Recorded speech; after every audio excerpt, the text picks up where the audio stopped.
It is so hard when someone we love suddenly has a bad diagnosis, or maybe it's us, and we begin that journey.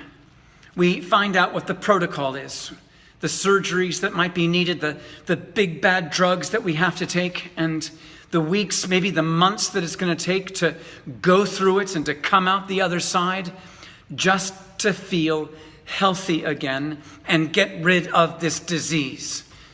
And you and I, that's what we do. We have people come alongside us, or we come alongside others, and we go that journey. So my question today is, how much more the soul? If we do that with the body, why don't we do that when we know that there's something catastrophic, something chronic with our soul? And yet, for the most part, I think we immediately think we can fix it ourselves. We don't want to go to a counselor. We don't know what to do, actually. And yet, our forefathers, our forebears, they gave us a protocol of how to come with reverence and rightly to Good Friday and to Easter. I said this last time, it's called Lent. It's called the season of Lent.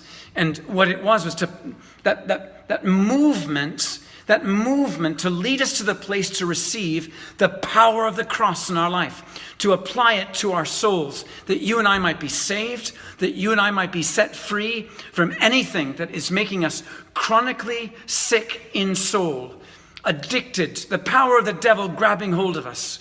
Oh yes, there's a protocol, there's a process to go through. And the first step, which is today, there are 5. First step today is we submit ourselves. We surrender ourselves to that process. Romans chapter 12, verse 1. I urge you, therefore, brethren, by the mercies of God, to present your bodies a living and holy sacrifice, acceptable to God, your reasonable service of worship.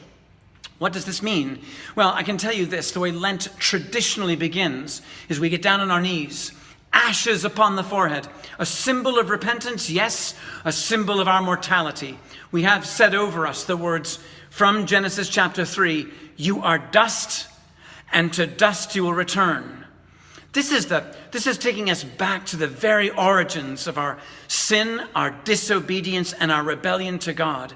And yet, those ashes upon our forehead are made in the sign of the cross. That is to say, this is a catastrophic chronic illness inside your soul, but that cross has got the power to make the difference. And so here we are. We surrender to the process. Lord, here I am. I'm inviting you to do your work inside of me. That, dear friends, that's surrender, letting him be in charge. That's how we begin.